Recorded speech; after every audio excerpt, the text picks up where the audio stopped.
Order, and we've already taken roll call, so we'll all stand for the Pledge of Allegiance.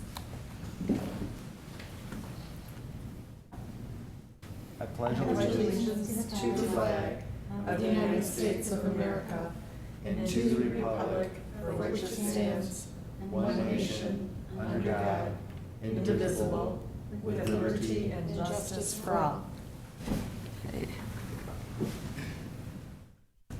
So today we're having a presentation from Sean Curry. He's the executive chef at the Hilton. He's been there for a year, and he's going to talk to us about green beekeeping program at the Hilton in Oak Brook Hills. Hello. Hello. Hi. Welcome. Thank you. So, 9-10 months ago, I was here before trying to get bees into Westmont, and thank you for passing that. And then around April 1st, we had gotten our first set of colonies in. And I just kind of wanted to walk you through the calendar and some interesting facts on how it's gone. Overall, it's actually been quite successful for us. I started off with 9 colonies. We have 150 acres, and actually one of them had did what's called a swarm, right? So it split in 2, and it was the first time I was actually able to do that successfully.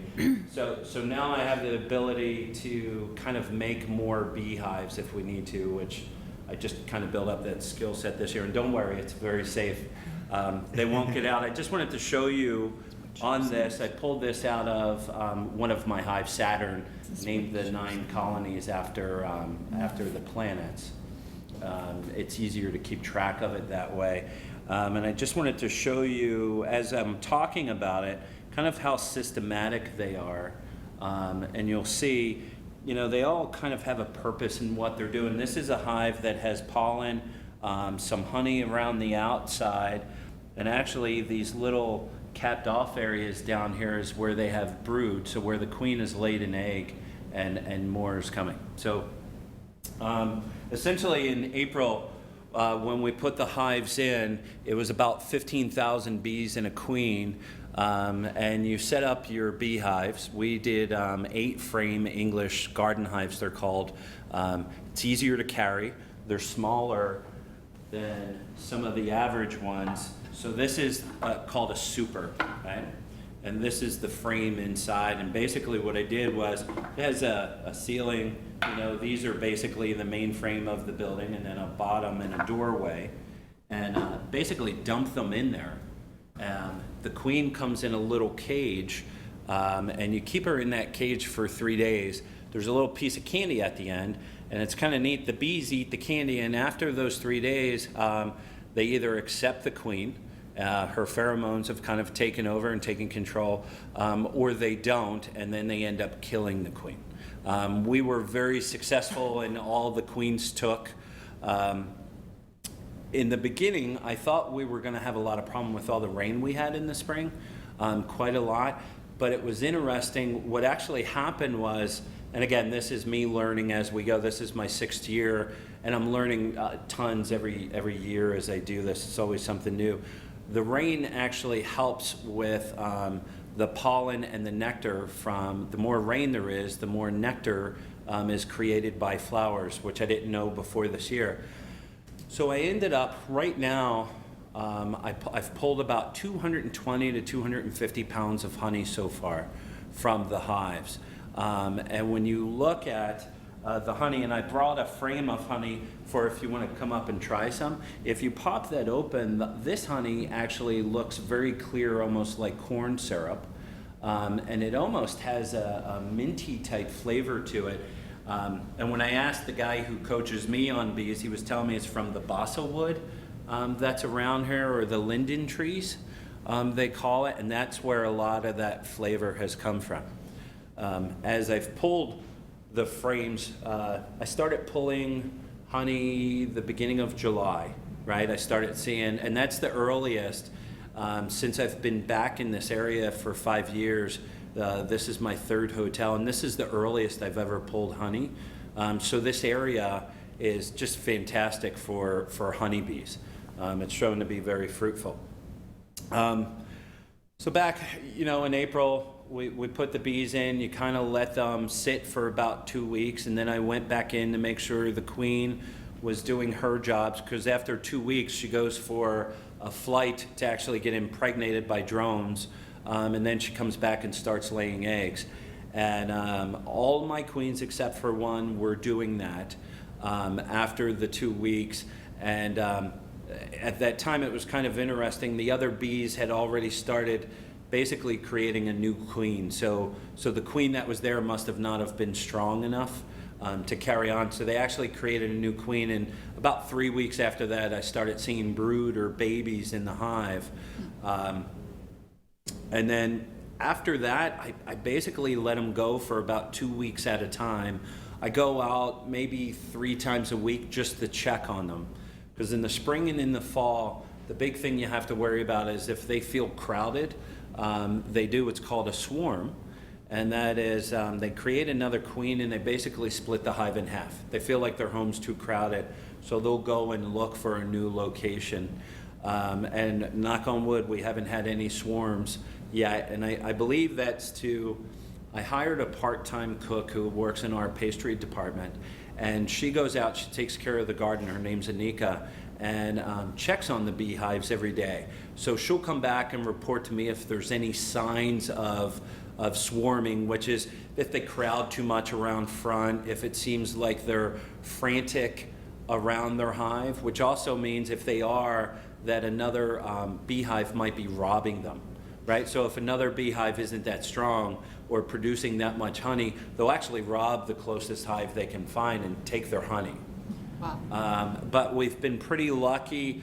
We went through, it's probably taken maybe about 3 hours out of every 2 weeks of my time of going out up until this point.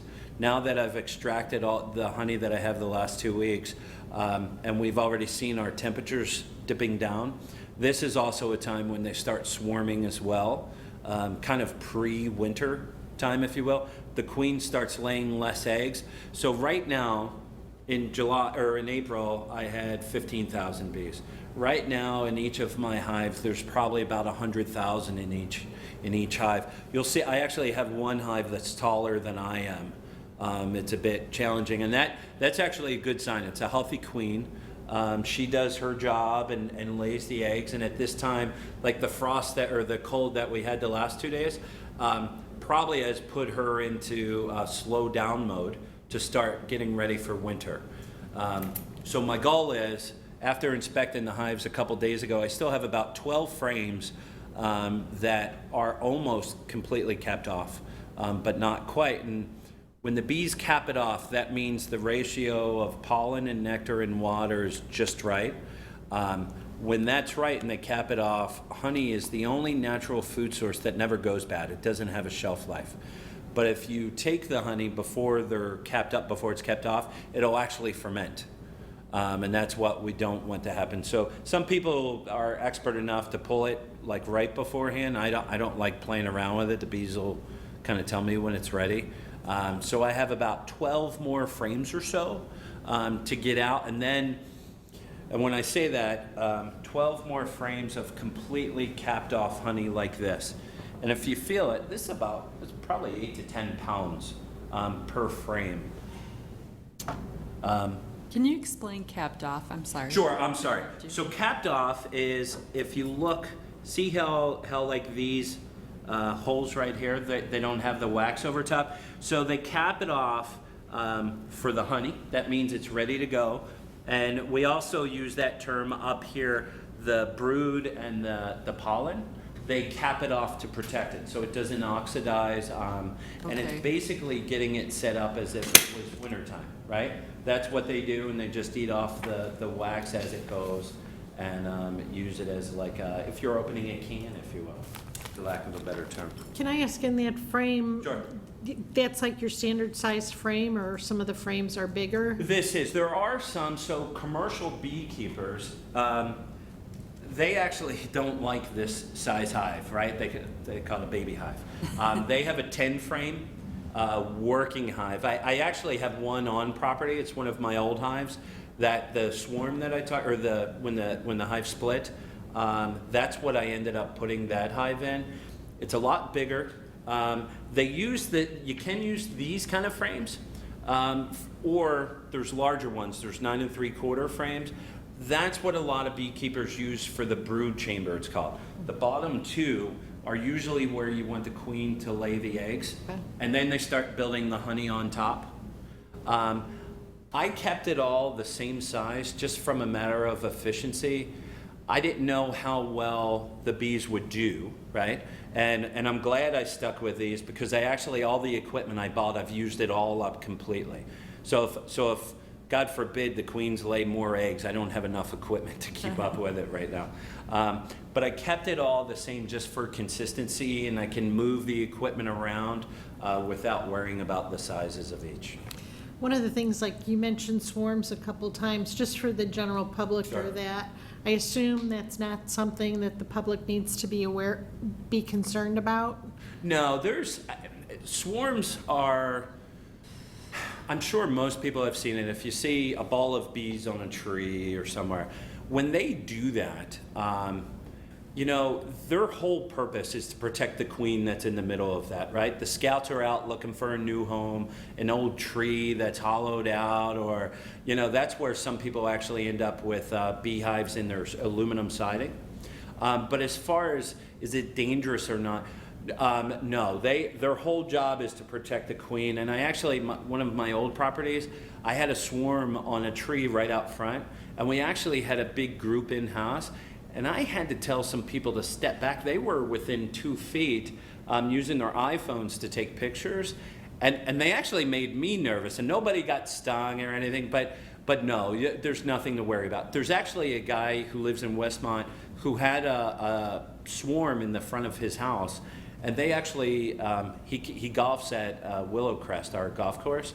And to make a long story short, they had asked me to go over and see if I can help retrieve or remove the swarm, because when they called, I forget who they called, they didn't want to fumigate it because he knew they were beehives. So the guy who helps our director of golf with other animals like raccoons and such, he's a beekeeper as well, so he actually went over and removed the hive. I would have, but I didn't really have room for it, if you will, because our bees are doing so well. But we ended up removing it safely, and now those bees are safe, and the guy has, and nobody got stung in the process from it. So. Do you have your hives at different areas of the property in that? We do. We have them. So when you have your beehives, if you have them congregated in one area, it's called a yard, right? So we actually have 2 yards where the hives are spaced out. I think I have 2 per 25 feet or such to give them the space and to follow ordinance and such in the area, and it works out well. We have 125 acres on property, so there's space. Any other questions? So if I can point out right here, just a couple other, useless facts, if you will. Every time I go out, this is all I bring out with me. This is called a hive tool and a brush, right? And that's really all you need. The bees, one of the reasons you need this, the bees produce something called propolis, which is basically caulk, if you will. And they do that to kind of patch up holes in the hive, right? So there's no humidity getting in and they don't lose temperature, because they try to keep the hive at around 98 to 99 degrees. That's what they try all year long to keep it at. So you need this actually like you would if something was caulked to get in, and they especially use the propolis on the honey frames. If you look on top right here, this is all propolis, and you'll see this on a lot of bee frames here. And they actually do that, it's kind of neat, to keep it in place so that when I go in and try to take the honey out, they make it very difficult for us to take it out. And the brush is actually as you're moving the frames and such around, you kind of brush them so you try not to squish any bees, and it's a very light one. The gloves, which I have right here, and I'll show you, the bee suit. This I brought So if you, let's say you guys wanted to come out and just take a quick tour, probably the easiest, like you don't really need it, but from a comfort level, is just to put a hood on. That's what a lot of people do. This is the bee suit I use for when I'm doing the full inspections. And you'll see it looks like you're coming from, you know, some sort of nuclear fallout, but it protects you all the way through, and so you can see and it's ventilated as we go. One thing I will point out, this is one of my older suits. One of the best things to do, and these gloves aren't washed, so I'm kind of showing you a bad habit to do. Every time you're out at the bees, you should actually wash your gloves. Just as you're moving things around, the more sanitary, bees are extremely hygienic. And as you hear about colony collapse and everything, they're very susceptible to different things. So the more hygienic you are, the less chance they have of getting dysentery or some sort of foul brood or such thing like that. And then the last two things. This is an entrance reducer. And this is one thing I would say to definitely get if you get a beehive. It helps. So in the wintertime, we keep it at this very small area right here, right? So only a few can come out at a time. It prevents them from getting robbed, and it keeps the cold out, the heat in, right? Right now, I have it at the large entrance. A lot of beekeepers take this out completely. I find if you keep this on, there's less chance of, especially the more hives you have, of if one hive tries to rob another, it's easier for the bees to protect themselves with the entrance reducer. And I haven't seen anything keeping this on, like for the hive getting too hot. I haven't seen that at all, at least this season. And this is the last thing I wanted to show you. These are pollen patties. And this is something that some people say I spoil my bees. In the beginning of the season, I use a lot of these to kind of make sure when they come out of the winter, they're getting their food, their vitamins. Because in the springtime, you know, once the first frost is over, how long is it before you see any flowers, right? That's probably the worst time of the year. You don't see any produce. The trees are just blooming, right? There's not a lot going on. So I use this as a food supplement to get them going and keep them healthy, so that once nature starts taking its course, that they're healthy enough to get out there and start producing honey for me as well. And this is the only medicine that I give them. This is called AP Life. There's lots of things that can happen with bees, but there's a little thing called a varroa mite, a little red mite. It's microscopic, and almost every beehive gets them. The issue is, how many do they get? And this is, we give it to them in the spring, right? So I didn't do it this year because there were new hives that we brought from California. But next spring, once we get past the winter, I'll go out and put this. You have to do this before they start creating honey. But this is kind of gives them a boost that if there's any varroa mites in the hive, this will help get rid of them. I also use 10x sugar or powdered sugar. I'd mentioned earlier that they're very hygienic. What I do during the season, so I don't have to worry about the honey flow, pour a little 10x sugar on them, and it drives them. They get very mad at me when I do that. They go into a cleaning frenzy, right? So they clean each other off from it. But as they do that, they also clean the varroa mites off. So it's kind of a natural, and they love sugar, so it kind of helps with all of that. So You mentioned you brought the bees in from California. And California, of course, has a milder weather than Chicago area does. So the bees survive through, like, when we have these huge extremes in the winter? Yes and no. So we're hoping to cheat Mother Nature. Honestly, last year and the year before, a lot of beekeepers in this area lost a lot of hives. But it depends on, there's all these different philosophies on how to take care of them. A lot of people are like, well, nature is nature, and if they don't survive, they weren't supposed to. I don't necessarily believe in that. So this year, what we're going to do is around the hives, and another reason I got the English hives, if you notice, well, on my hives, if you come on property, they have beveled tops, right? And we had mentioned the 10 frames too. The 10 frames are flat tops, right? So when it snows, that snow sits on there and actually kind of creates like an igloo, if you will. I got the beveled top, so the snow, it's easier to get the snow off the top, and rain as well. One of the big problems with hives is humidity, right? And that's during the winter time, because what happens is, just like a swarm during the winter, they cluster around the queen. And they all flap their little wings and keep it 98 degrees, at least as long as they can. And the queen lays just enough eggs to keep that swarm going, right? So what we try to do is lower the amount of frames. So I had mentioned I have a really tall hive. If my goal is accomplished by November, each of those hives will be down to about 2 supers, right? 2 of these boxes, which is small enough for the bees to cluster around the queen and maintain a proper temperature. I'm also going to wrap it in tar paper like you use on a roof, right? And I got the wood so I can just staple it on there and then take it off. On our property, because we're fortunate enough to have enough space to, we're going to get a couple barrels of, or not barrels, hay bushels, right? And actually create a barrier, a wind barrier. We'll move the hives closer together and create kind of an igloo or a wind shelter around them as well, to try to get them through. But in this area, it depends on what kind of winter we have. But if it gets below 0, a lot of times you'll lose a lot of your hives. Would you mind going over how you process the honey or that? Sure, I would love to.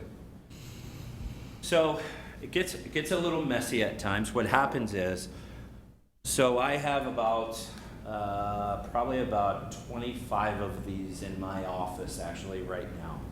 And what I'll do is, I'm waiting for the extractor to come in. I buy a lot of my equipment from Brushy Mountain Farm. It's in Kentucky. But it's a big centrifuge, basically, right? And what you do is, I take a knife, right? There's one that you can, that I bought that's nice and flat. But you could really use any long knife that you have. And if you heat it up, right, this is all natural wax. So basically you go down and you take all the cappings off, right? And then you'll see the honey slowly oozing out. One of the reasons I keep it in my office, and I keep my office at a nice warm temperature because it's in the kitchen, so it keeps the honey in a liquid state. If you let it sit for a while, it will crystallize because it's raw, natural honey. So we'll take the cappings off, and I put that in a mesh bag, so all the honey will drip out of whatever's on the caps, and then I'll melt down the caps later and create like candles or something like that for our guests.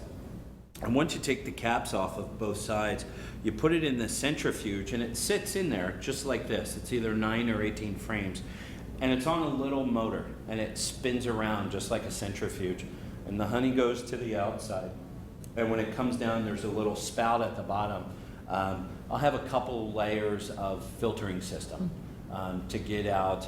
We keep it in its raw state. I don't process the honey at all, but to try to get out if there's any specks of pollen in there or something, we try to get it out. And honestly, just keep it in it's a stainless steel bottling container, and we'll just take it from there and pour it into the bottles. It gets a little messy, so I would suggest, depending on how. Oh. Sorry about that. Oh. Didn't go anywhere.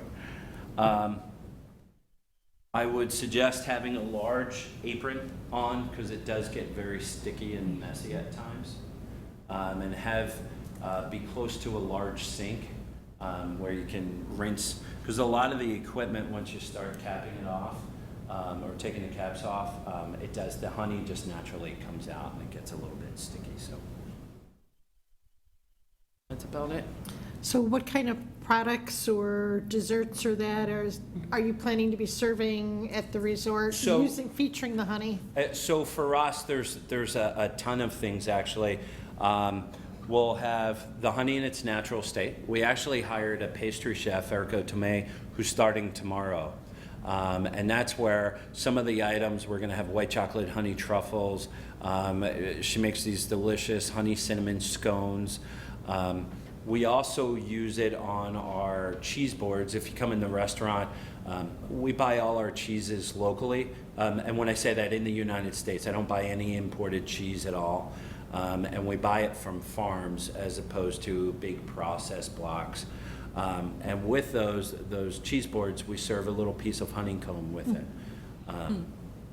And we're actually, with just extracting the honey now, you know, there's a couple, we actually almost have too many ideas. I grew chamomile in our garden, and I'm working with Columbia Street Roastery, who makes our coffee.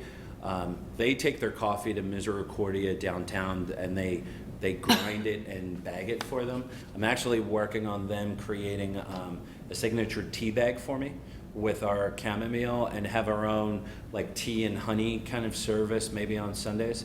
We're going through this huge renovation over the winter time where we're basically redesigning all the rooms upstairs, but the lobby, the restaurant, everything, and the new restaurant concept will be farm to table.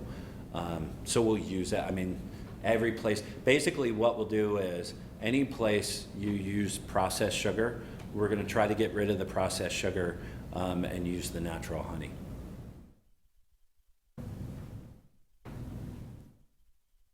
Exciting.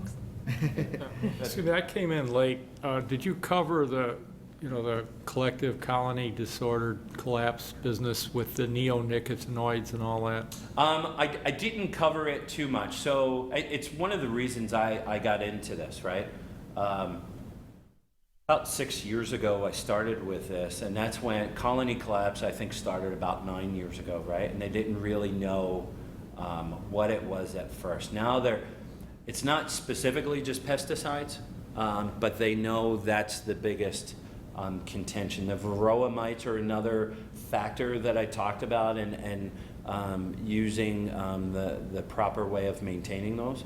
But with the colony collapse, that's why, for me, I'm trying to push, the more beekeepers we have, the more the bees will grow, the more colonies you have. I had mentioned earlier, the key is to keep them alive, right?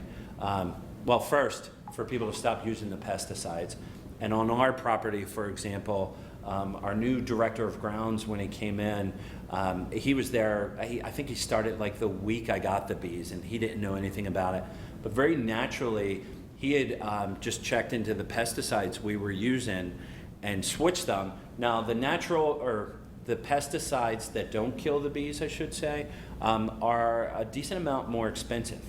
And we absorbed the cost, and I didn't the ownership absorbed the cost without giving it a second thought, just because it's the right thing to do, right? Which is why I like working for this company. They're making it part of our job to be good stewards of the community versus just kind of a one-off thing. So with the colony collapse first is to control the pesticides, but really is to not let them die off, right? So it's a culmination of, we talked about winterizing bees, right? Making sure that I don't trust Mother Nature enough to take care of them. So I think it's important that we try to do what we can to keep them alive, right?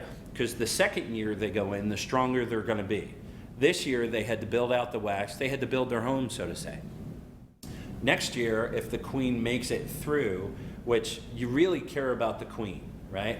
The queens live 2 to 3 years. The other bees only live a 49-day life cycle.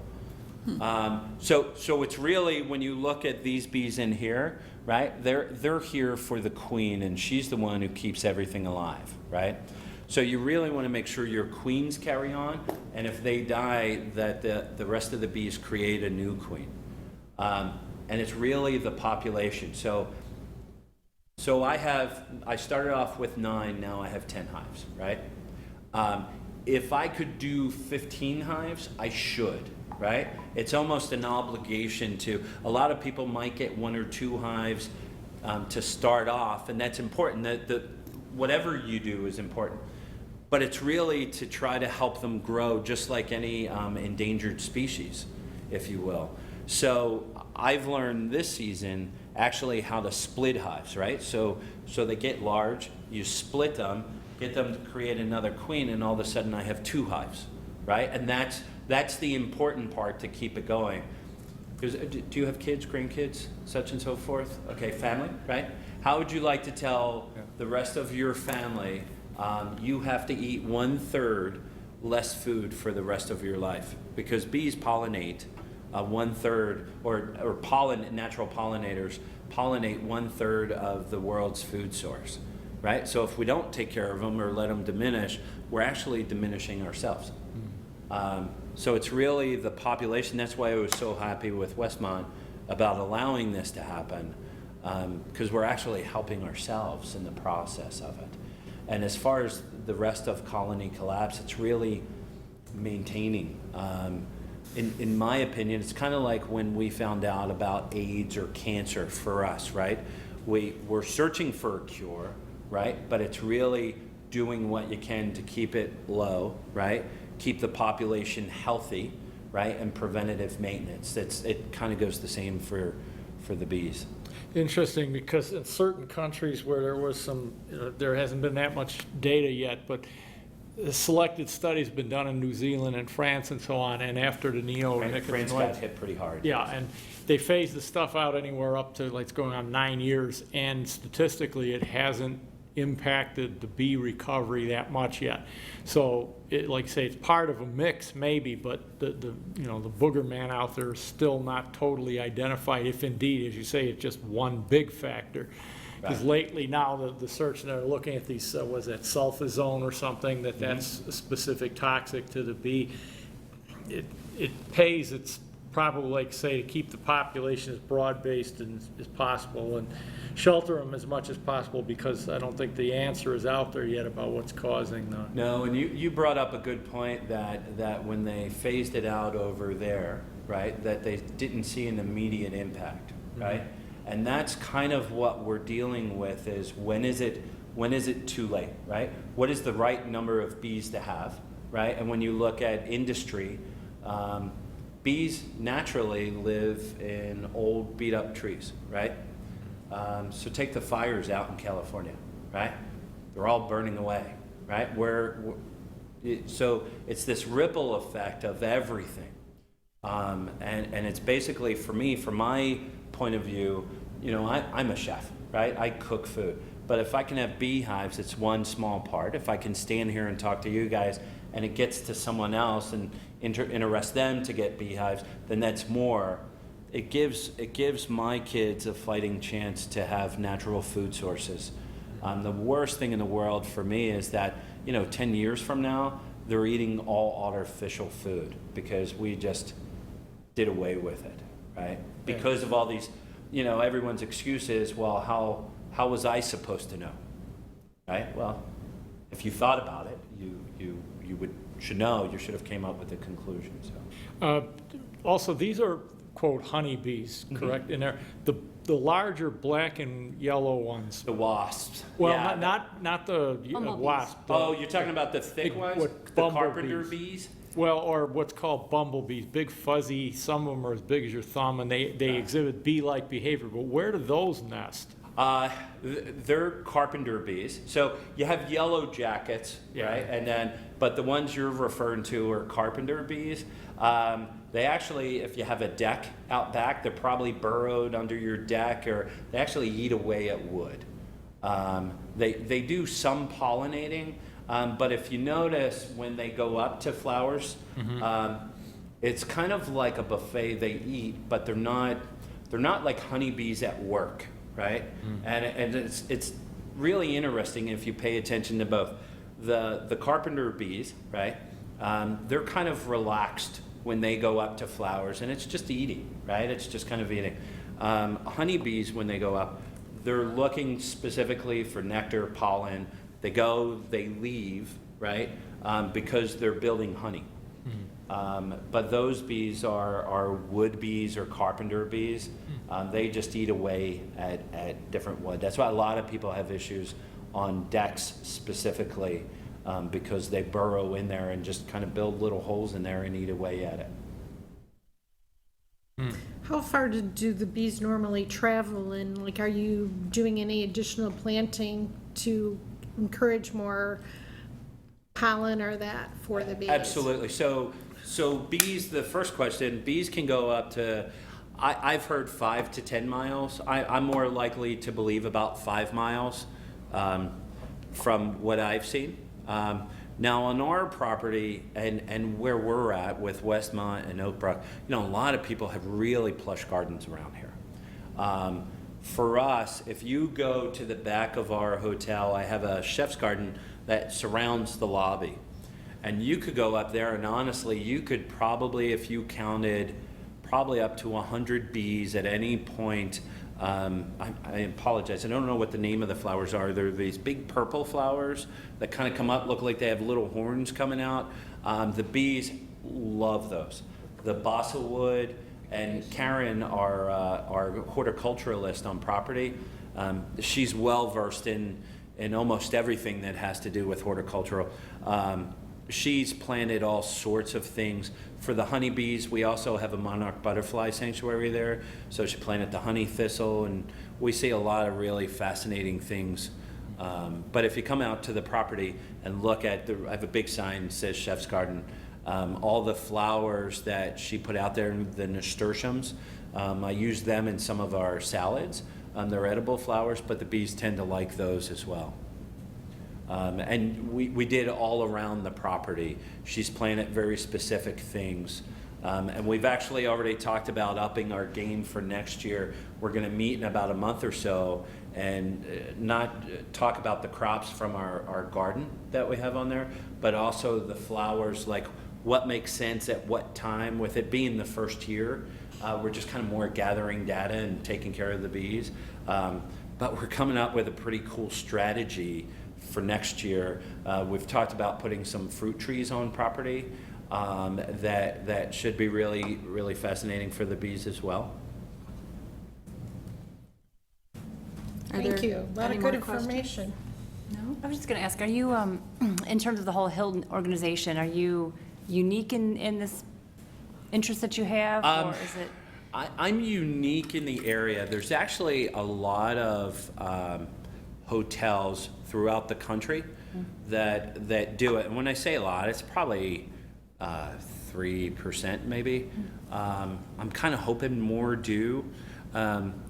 As much as I like being probably the only one around here, I don't know any other hotel around here that has them. The Palmer House downtown Chicago. Oh, downtown. Well, downtown, when I mean out here, the western. Downtown, there is actually, the Fairmont has them, the Marriott on downtown Michigan Ave has them, the Palmer House, there's a lot of good places down there.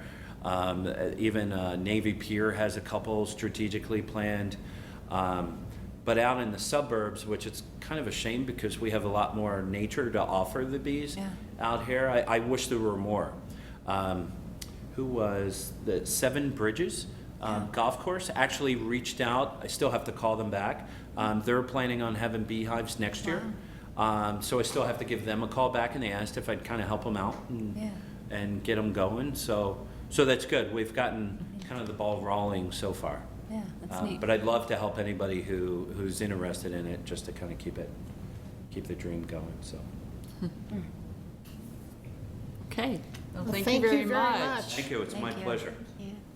That was Sean Curry, Executive Chef at the Hilton, giving us a presentation on beekeeping and their program, and thank you so much for coming today. So we'll take a short break. Sure. Thank you.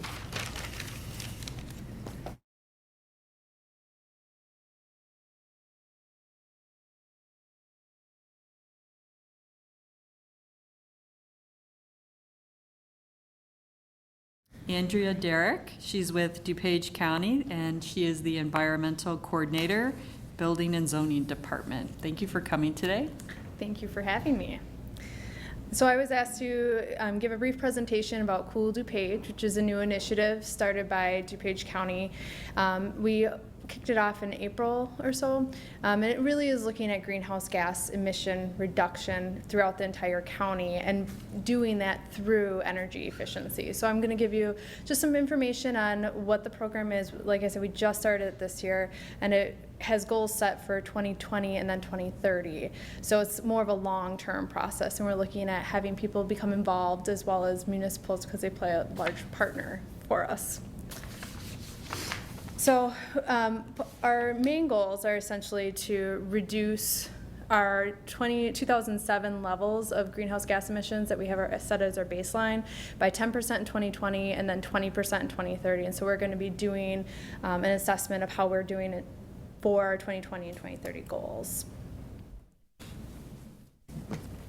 And so one of the ways that we're doing this is, as I mentioned, we're doing this through energy efficiency. So we're looking at main contributors to essentially greenhouse gases, which are businesses. They can be large or small. If you think about, a lot of them leave their lights on. They're doing operations 24 hours a day, so they're a big energy component. Same thing with hotels, industrial complexes. We're looking at government. So this room is being used after hours. Again, how can we work together to essentially reduce greenhouse gases by creating a more efficient use of either the area or the lighting or whatnot. And then we also look at residential homes, because a lot of DuPage County is residential home.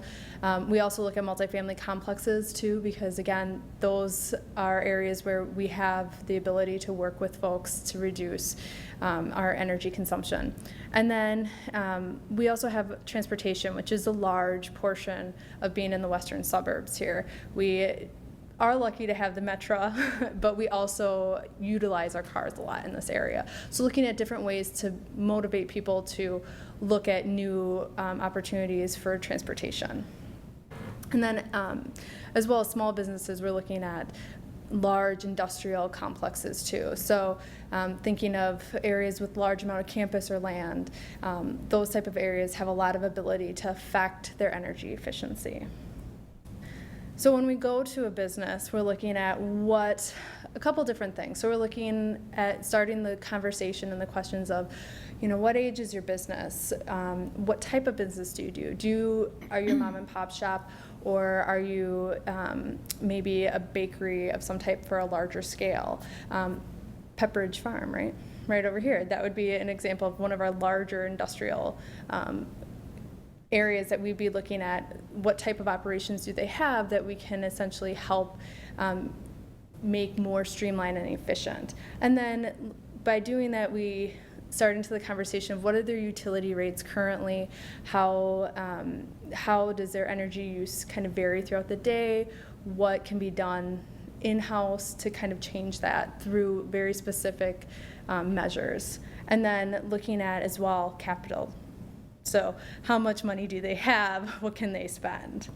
So what we're as a county doing is kind of starting this conversation and really looking at ways to kind of move this specifically at a very small scale right now. So we're looking at low cost ways that people can change their behaviors to to increase their energy efficiency. So some of the ones that I'll highlight here is if you're looking at maybe a downtown shop, controlling how sunlight enters their building, which in the summer can increase their use of AC, and in the winter it can actually aid them in helping to heat the building. So thinking about whether they want to use maybe more cover in the front if they have a south or west facing window, and how to use even planters or vegetation essentially to help block or shade that area. And then one of the basic ones that we all kind of know, but a lot of times we forget to do, is turning off lights and electronics when not in use. And that means even unplugging them, because of course we still have a draw even when our electrics are still plugged into the wall. So it's removing things from outlet, putting them on power strips, and making sure that we turn off those power strips. So just minimal basic things that people can just make small adaptations. And then we always like to bring up the landscaping one, of course. I mentioned the vegetation for a small business owner on a front sidewalk, which will draw people in and maybe create a more vibrant space, but as well looking at larger areas, government complexes, as well as big commercial lots, looking at how we can landscape to really reduce our energy use. Mowers are a huge energy use. So by essentially reducing the amount of grass that they would have to mow or changing their mowing schedule, they can reduce the emissions that they're contributing. Could I ask, is that xeriscaping or what's, oh, okay. I never heard So of that it's word before. dryscaping. So it's essentially, and it kind of plays along with the native plants as well. So it's really looking at kind of a combination between the two.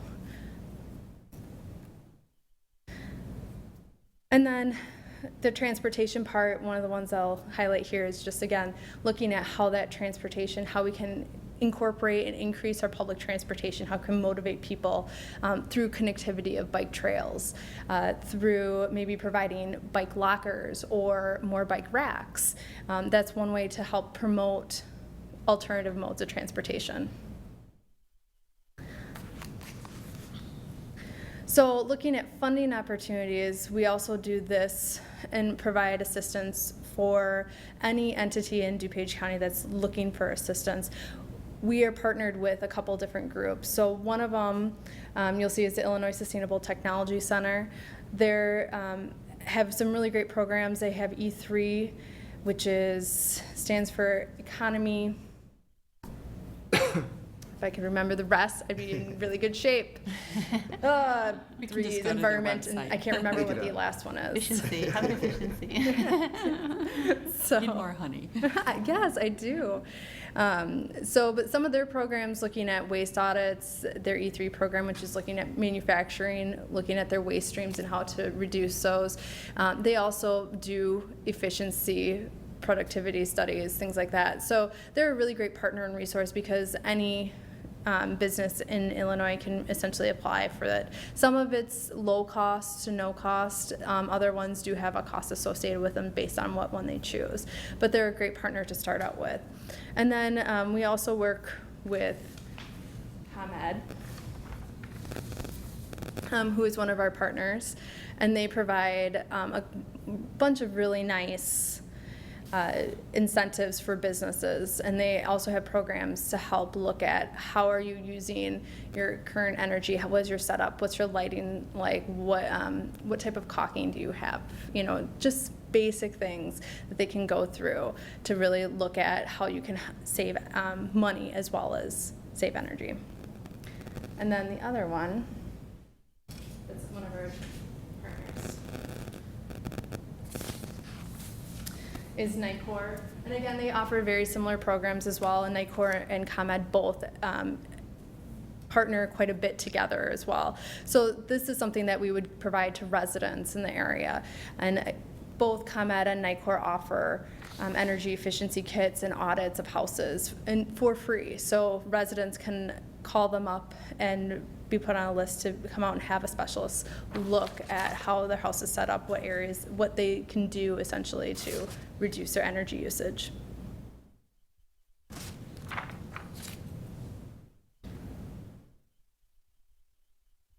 So just looking at what some of these types of programs really do offer, we have a couple different examples that you can see on the screen of different types of buildings and capacities, and so how much they typically can save. And so it's really dependent upon the building and what they're currently set up at, but these are all numbers that we've pulled from the US EPA, their Energy Star program. So, these are all things that have gone through their audit portfolio process. And so that's another great tool, the Energy Star portfolio tool, that we kind of help businesses navigate as well to get to that.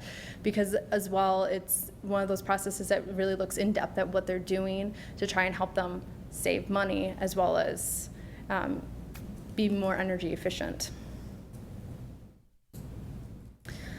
So I just want to take you quickly through kind of what CoolDo is set up as. So we essentially provide a resource hub and a clearinghouse for this type of information and help connect folks to the right people. So we have a seminar actually coming up on October 1st, and I gave everyone a flyer for that.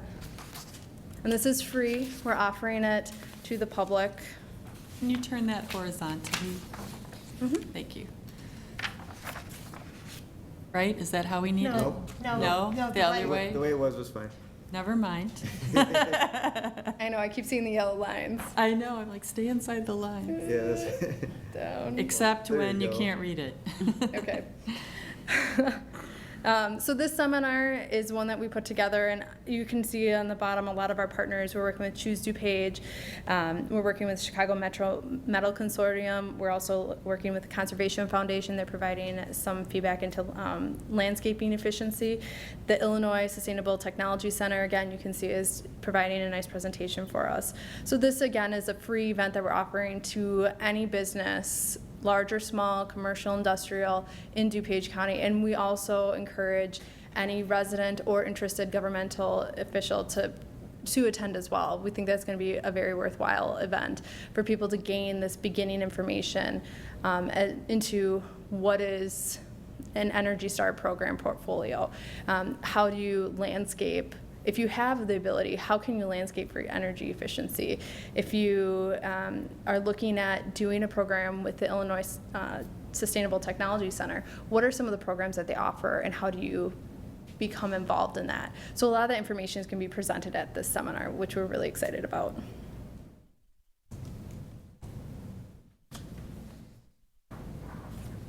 So I'm going to take you to some of the behind the scenes.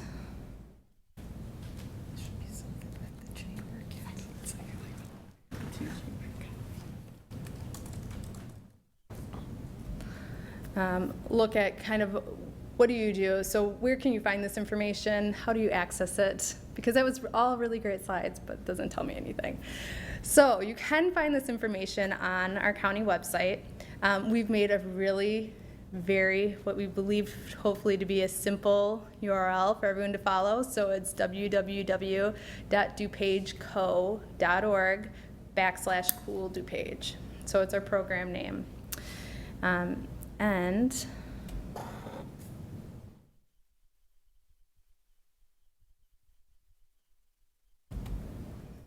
hopefully this works. Can do technology sometimes. So this is what the actual website looks like. And again, you can see all of our different categories. So we broke it down because the information that we're providing is for different folks. So people that are coming from a business sector probably wouldn't be necessarily interested in what you can do as a resident, unless of course they are a resident too. The same thing, government is very specific and different as far as funding sources and such than what you can apply for maybe as looking at for transportation or as a resident. So this is our landing page. All these are clickable links. We update this regularly and provide more information. For example, one of the things that we had on here under residents, and it's not available anymore, but one of the things that we were able to post on here is opportunities. And so just this past spring, we had an opportunity with the Arbor Day Foundation and their Energy Saving Trees program, where we were able to provide the ability for DuPage residents that were ComEd customers to receive a free tree. So all they had to do was follow the link through and some of the directions that we provided. So it's opportunities like this that we find out about and that we're able to partner with different organizations on, that we're able to then post and promote. And you can also see some of the other nice features of the site that we hope are useful. Our tax credits, rebates, brochures, case studies if people are looking for, what actually comes out of maybe some of these audits and assessments that happen, and then just basic tips as well. And then we do have our government page.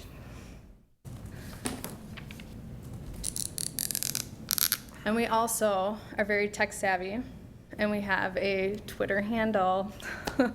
So one of the things that you might have noticed on our right-hand column is we do have clickable links. We also have a Facebook and a Twitter feed.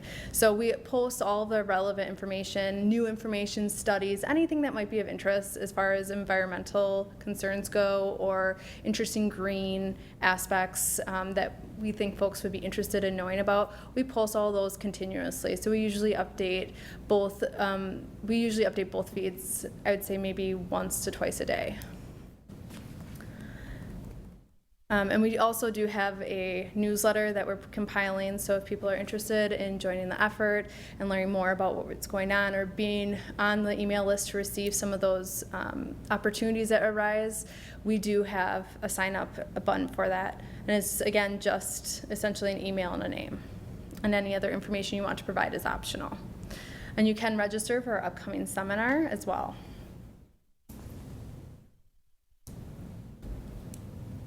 Did you say if there was a cost for the seminar?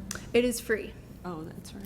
So we, Great. yes. So It's very DuPage County is hosting it, and we think it's such an important topic with really, hopefully, a lot of drive to it that we really want to get folks involved and offer it to them for as little to low cost as possible. So we do encourage folks to follow us at Twitter. You can see our Twitter page. And then, again, our Facebook, just search for us on Facebook, again, under CoolDo. So, and we look and we respond to any questions or concerns right on Facebook right away, too. So those are some of the behind the scenes aspects of how individuals can get involved in the effort and kind of what they can do, or if they're interested in learning more, they can go online, find us through Twitter or Facebook, and as well as feel free to ask us questions at recycle@dupagecode.org. So the last thing that I wanted to do was provide some information and a way that municipal bodies can become involved. And that is, as this is a new initiative, we are working, it's always a work in progress, but we have a resolution that we have developed that aligns very similar with the concept of what cool cities and cool counties are, which, are you guys familiar with cool cities? Mm-hmm. So the Sierra Club Initiative. So this aligns very similar with that. So it was one of the ways that we can partner with municipalities to essentially help spread what cool cities and what we're doing as a cool county. So we definitely encourage folks to look over that and to maybe take it to board or however you guys see fit. But this is one way that individual communities can become involved in this effort as well.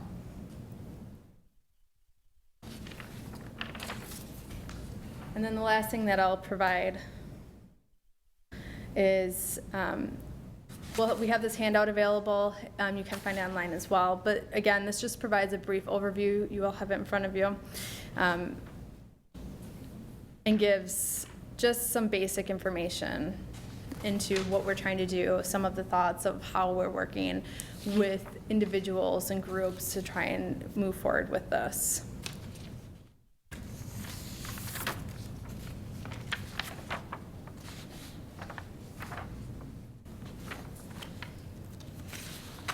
So that is CoolDo. I had a question to ask about how you're going to be reporting the metrics. So it's a county initiative, so I imagine you would report it by reduction per county, or? Yeah, so we, and I was not involved in the initial assessment that they did, but you can find, we do have an energy plan that we have goals and set work through, and it also goes through and explains how the numbers came about. I'm not as familiar with how they assessed the county as a whole because I wasn't here during that time, but I can certainly get you that information. Okay, thank you. Mm-hmm. Could I ask what would be some of the benefits of being a partner with CoolDo for Westmont? Well, one of the things that we definitely look at is the variety of partners that we currently work with and the ability to access who you need to right away, as well as, I mean, quite honestly, it's really just looking at you're bettering Westmont and the county as a whole. And so the ability to be able to say that you're being part of this initiative, that you're actively doing something to reduce greenhouse gases, which is a big concern, obviously. And do you have any idea about how many municipalities are involved with the project with CoolDo or roughly? quickly. We are working on it. Oh, okay. So we do, I mean, there are cool cities. Elmhurst is a cool city that is currently, we're talking with them as well. So a lot of what they're doing kind of dovetails really nicely with some of what we're doing. So we're hoping that we can really combine efforts so that it's not every single city in DuPage County is doing something separate. So one of the ordinances we have here in Westmont is that the trucks that are stopped shouldn't leave their engines running if they're not actually driving or moving from one place to another. So do you have some kind of plan to help change policy in different villages so that maybe you can implement some of those type of strategies as well? Well, each municipality has its own ordinances, and it's not something that necessarily DuPage County has authority over, but Right, but you have this particular resolution that you're promoting, and so that, I imagine, you know, if you wanted to take something like that on, you would promote it as a resolution for the village? it's definitely a possibility. One of the ways that we are currently working at reducing idling is we do have a nonprofit organization that works with us, Scarce. So They're in everything. they are. So they actually are doing a lot of no idling at schools right now. And so one of the things that we work with them on is coming up with ways to increase how they can be effective in promoting some of the things that we're looking at doing that maybe a government entity itself couldn't do. And then there's a union out there, the Heat and Frost Insulators Union. I don't know if you're familiar with them, Yep. but their program is to go into different industrial buildings or even commercial buildings. And their whole idea is if we insulate a pipe, it won't release heat, and you can use less heat to do whatever that pipe is going to accomplish. And they have a lot of metrics showing, here's an uninsulated pipe, here's an insulated pipe, this is how much energy you would save. Is there any type of partnership with them, or is that something that you would That would think definitely about be promoting? Because I'm thinking for your seminar on October 1st, it would really be great to have them talk about how much energy they could save on an organization. That would be wonderful. If you have the contact, I would love that. Okay. Yeah, we both, what's nice is that both the Illinois Sustainable Technology Center as well as ComEd and Nightcore all have that incorporated into what they're doing, but I don't know if they've actually specifically looked at the exact metrics that you can save with that. Okay. So it's always nice to be able to have more of that information to be able to show people. And they're local, so, Yeah. all right.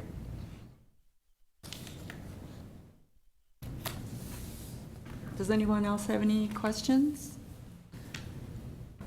No, but thank you very much for coming Thank out and you. sharing this information with us. Well, thank you for having me.